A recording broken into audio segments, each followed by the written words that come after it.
आप सभी की इच्छाओं को नमन। अब हम खंड 28 की तरफ चलते हैं। खंड 28 का टाइटल क्या है? मुझे भी चाहिए इज्जत, सम्मान की इच्छा और आत्मसम्मान की पुनः खोज। हर व्यक्ति के अंदर ये एक सवाल उठता है, मुझे भी इज्जत चाहिए,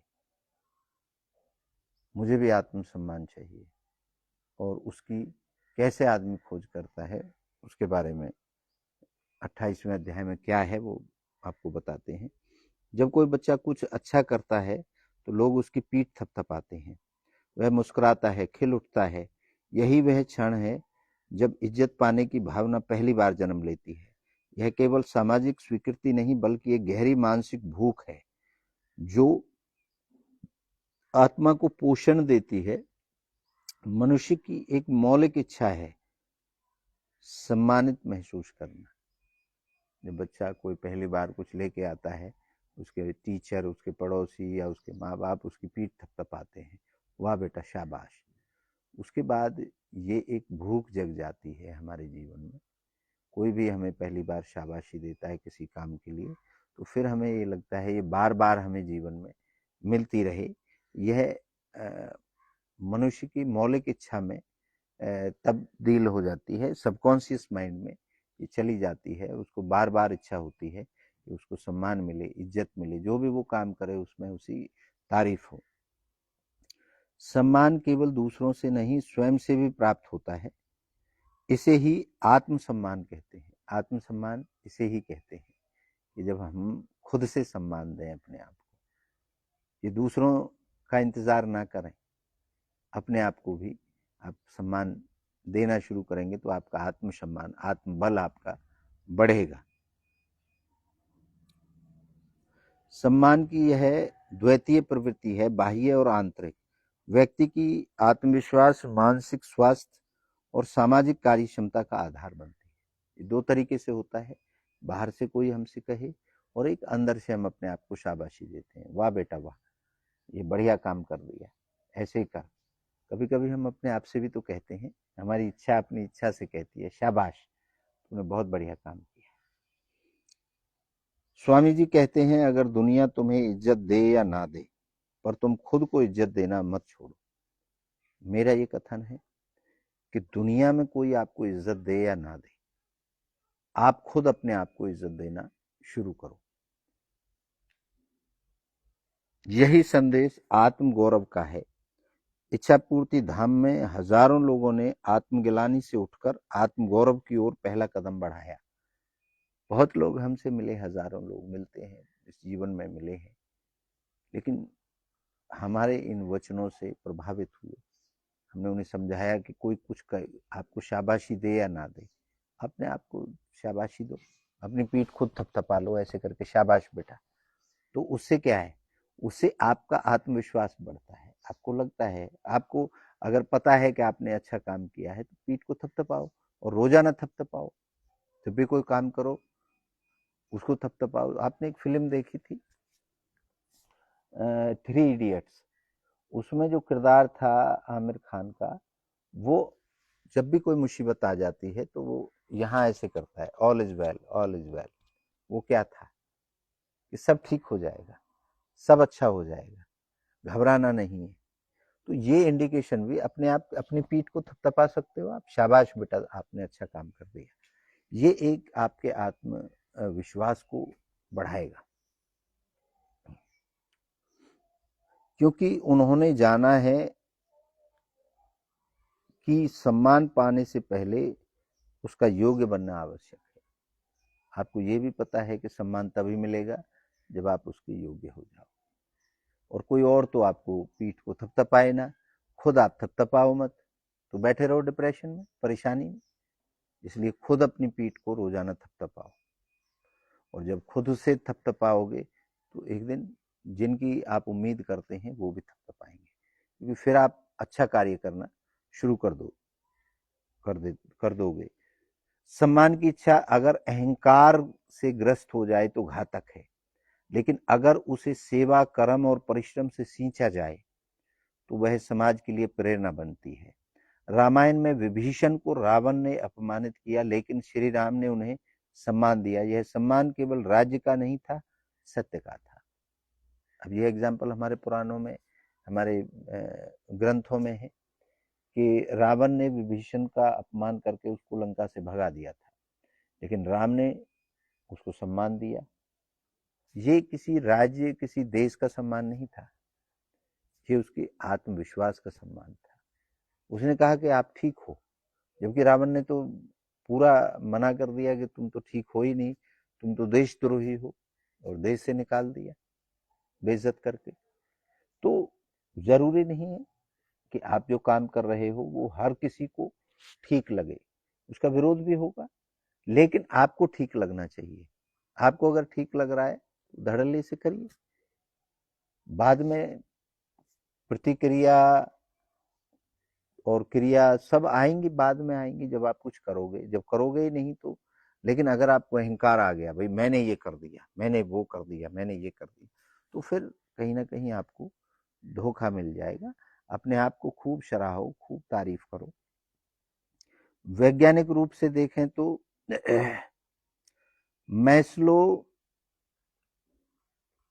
मैस्लो ऑफ नीड में सम्मान, स्टीम की आवश्यकता आत्म साक्षरता से ठीक पहले की आवश्यकता है। इसका अर्थ है जब तक व्यक्ति को इज्जत नहीं मिलती वह अपने सर्वोच्च रूप तक नहीं पहुंच पाता।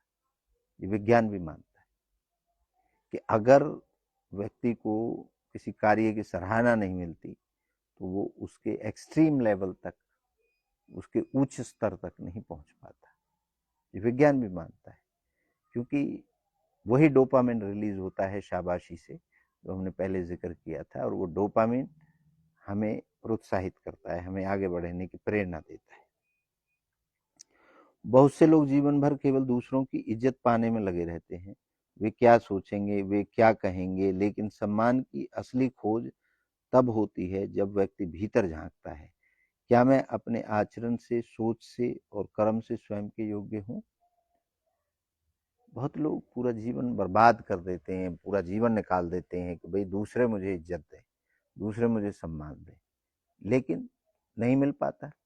और नहीं मिल पाता तो वो बड़े दुखी रहते हैं, दुखी रहते हैं तो और पीछे चले जाते हैं।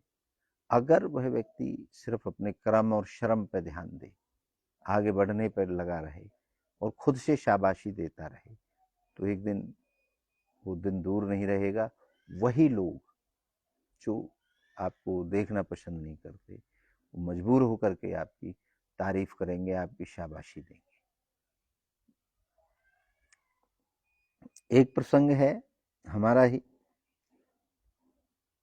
एक वृद्ध महिला थी जिन्हें घर में कोई महत्व नहीं देता था। वो हमारे पास आई और हमारी बातें उन्होंने अपनाई, लोगों से संवाद करवाया उनका। धीरे धीरे उनका आत्मविश्वास लौटा, लोगों ने सम्मान देने लगे। आज वह अपने गांव में महिलाओं का नेतृत्व करती है।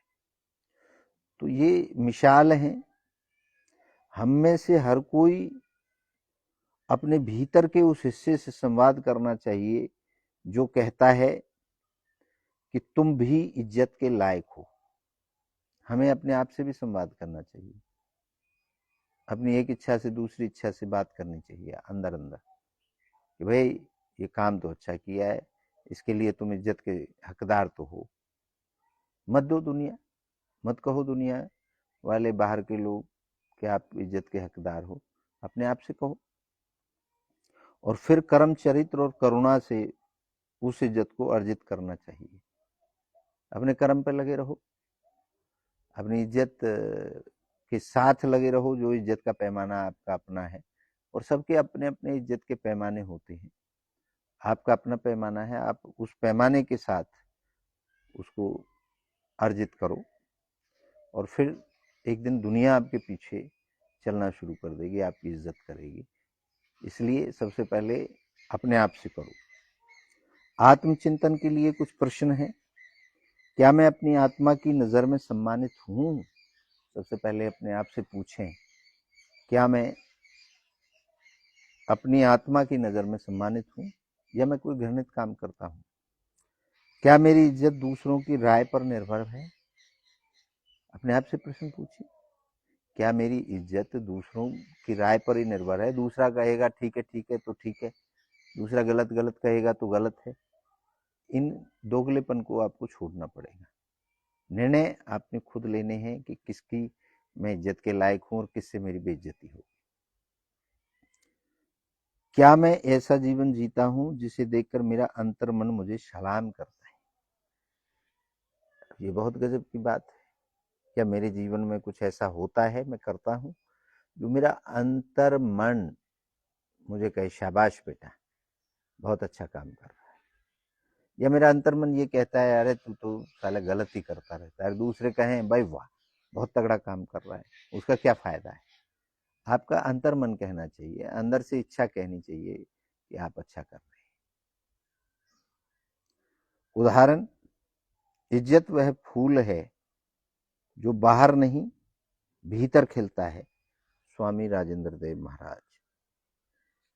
इज्जत ये बाहर नहीं खिलती, ये अंदर से खुशी महसूस कराती है, अंदर से खिलती है। कुछ प्रश्न हैं आपके लिए। क्या सम्मान केवल दिखावे के लिए होता है या आत्मिक संतोष के लिए? अपने आप से प्रश्न करें। क्या मैं दूसरों का सम्मान करता हूं ताकि बदले में मुझे भी इज्जत मिले? ये भी विचार करके देखें आप। क्या मैं अपने कर्मों से इज्जत का अधिकारी बना हूं? किस चीज से इज्जत मिल गई मुझे? मेरे कर्मों से मिली है या खैरात में मिल गई है? 28वां अध्याय यहाँ खत्म होता है। इसका निष्कर्ष क्या है वो भी इसमें है। निष्कर्ष है, मुझे भी चाहिए इज्जत, यह केवल समाज में जगह पाने की चाह नहीं है, यह आत्मा की पुकार है। मुझे मेरे सत्य के लिए पहचाना जाए। जब यह इच्छा जागती है और आत्म चेतना से जुड़ती है तो मनुष्य सम्मान का पात्र ही नहीं उदाहरण बन जाता है। वास्तव में ये अच्छी है, आपकी बात में दम है, सत्य है, दूसरे की भलाई के लिए है। कोई कितना भी उसको खराब कहे, आपने अगर उसको परमिशन दे दी तो याद रखना एक ना एक दिन ये समाज, ये दुनिया वाले आपके पीछे आएंगे, आपको इज्जत देंगे, झक मार के आएंगे आपके पीछे और आपको इज्जत देंगे। ये पक्की बात है। लेकिन बशर्ते आपका आत्मविश्वास सजग होना चाहिए, सटीक होना चाहिए। तो ये हमने 28वें अध्याय के बारे में चर्चा की। बहुत ही बढ़िया अध्याय था जिसमें इज्जत पाने की बातों के बारे में हमने प्रकाश डाला।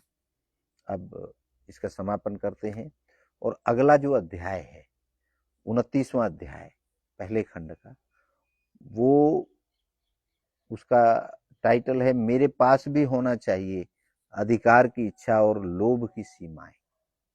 अगला जो अध्याय है वो उसका टाइटल मैंने आपको बता दिया है। ये अगले एपिसोड में आपको हम बताएंगे। आप सभी की इच्छाओं को नमन करता हूं। आप सबकी जय हो।